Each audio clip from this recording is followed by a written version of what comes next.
皆さんこんにちは and welcome to Shogo's podcast. So today, guys, if you've watched our training live stream of Iaido we did recently, you probably, well, at least if you heard the first part of it, you probably already know about this, but I wanted to explain again in the podcast. Basically, it's what should I say? A little bit sad, not sad, but 90% of it is, I guess, happiness.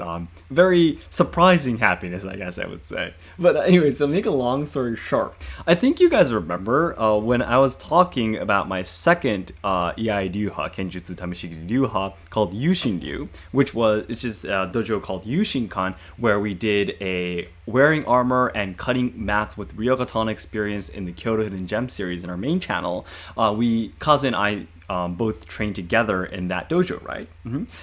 And I think you remember me explaining, probably maybe in the podcast, maybe in the live streams, where I said that we actually asked a sensei and we do not have the right or permission to do the Iai in front of the camera, like in the live streams or in our videos, like if you remember that, yeah.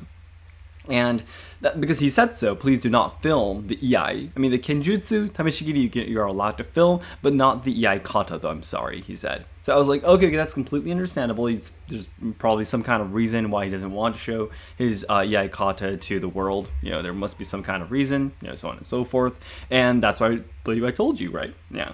But I just found out the other day on my training. It was a few days back from the time I'm recording this. And I was talking with my master, or my sensei instructor, about buying katana. Remember, if you guys remember, I'm going to be buying katana from the katana shop of my dojo.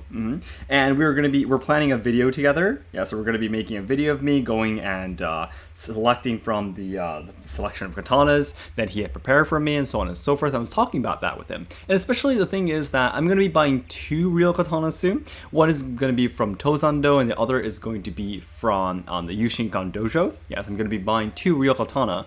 And Tozando one we're going to be using for the tourism industry. Yeah. Then we're going to be challenging ourselves in the future. It's going to be for our guests to use to try out the mat cutting. I think Kazu will be using that katana for a while, not for a while until we start the tourism industry for real, or until he buys his own katana. Yeah, and my katana will simply be my katana that I'll be using.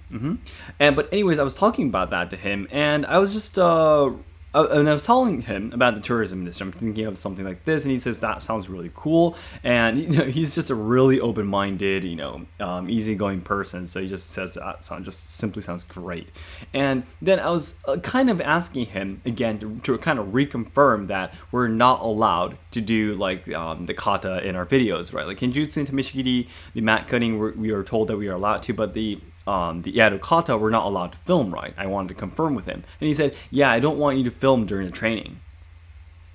I was like, what did you just say, sensei? Yeah, I was like, yeah, please don't film the kata during my training. Because, I mean, of course, might be a good idea. Maybe if I can let you guys film me, so you guys can kind of go home and check the kata to practice again. But I personally feel that I myself is definitely a student, and I don't want you guys to film a certain time because I myself am definitely progressing every day.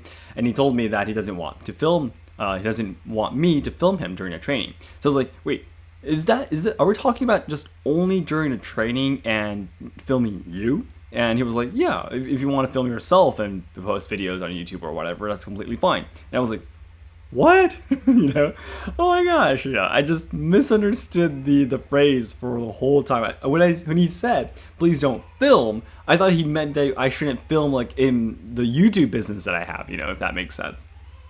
And I completely misunderstood that, yeah. And I was very, very, should I say, shocked? Happily shocked, I guess, yeah. So that's the reason why in our previous training live stream, we were able to show a few kata from the Yushinkan, yeah. But unfortunately, though, Kazu and I have only been training for, 2 months now? Yeah, less than 2 months, actually. So our skills are still terrible, We just understand a few kata, which we cannot do perfectly, yeah. So we won't be, what should I say, doing the kata so much, yeah, like showing you so many other moves and everything. We might show you a few that we've, what should I say, memorized now that we've been practicing and everything, but nothing more than that, at least for a while. And we'll still be practicing some of the standard kata, which is called seitei. in the live streams and such. So I hope you can look forward to that. But anyways, I just wanted to report to you quickly that this is great news. This is really, really great news because the Yushin kata, there's so many kata, there's more than a few hundred, in the end. There's some kata that you can use two swords at once. Yeah. And it's just really, really fun. There's gonna be so many things we're gonna be able to do from here. For example, if we're gonna be making like a promotion video, like for our the tourism industry and such, we'll be able to show everyone a lot more of the skills and such. And yeah, it's just simply going to be great. It was when I first went to the Yushinkan dojo to for just to watch them doing the training at one timing. Yeah, they were doing the kata in front of us. They were performing the kata for us, and I was like, this is gonna be great if we'll be able to do like a performance on stage or in videos someday. Once we get better, of course. Once we get better, if we were able to show all of these things, that'd be great. I was like dreaming of that. And then my sensei said that you're not allowed to film, and I was like, oh my gosh, no. I thought it's gonna be so cool and I can't film it, but in the end we can. So I was like, everything solved. That was like the only problem, or I guess problem that I was feeling a little bit about the Yushinkan. Everything else is great. The skills are great. I really enjoy training with the people there. I'm great friends with them, and my sensei there, the master there, is just amazing. I love him. He's just such a great guy. And yeah, that was the only problem that I had, and that has been solved too. So this 100% greatness. Everything is just amazing, So I just wanted to report to you that we'll be able to do much more, many more things in the future. And I'm really, really, really glad that I was able to find Yushinkan, and I'm very proud to be their member. So then everyone, as I always say at the end of these podcasts, the ultimate dream of my life is to make all Japan lovers' dreams come true. So I know there's a lot of people studying Japanese willing to come to Japan to travel, study, or work, or even train in social culture and such. However, I am very afraid that Japan will not be able to make everyone's dreams come true in the future because we're facing a lot of social problems, we are losing our traditional culture, and the younger generations who are supposed to be carrying on the good things about Japan are dying because of all the social issues being shoved against them. So I really want to dedicate my life to try and make Japan a better place. I want to try to solve the social problems, preserve and evolve traditional culture, and also help out the younger generations so they can have a better future. And to do this, the nearest goal I have right now is to achieve 2 million subscribers by January 2023 on my main channel. So our likes and comments help to boost my videos to new viewers who have never seen my channel before. So it'd be great if you can help us out. Alright, so guys, speaking of traditional culture, there's actually something that I've been thinking about recently, but I think if I try to talk about that here is going to be really, really long, so I think I'll make a separate podcast. But basically, I've started to think a little bit more specifically about how my business is going to be, what should I say? Changing, evolving from here.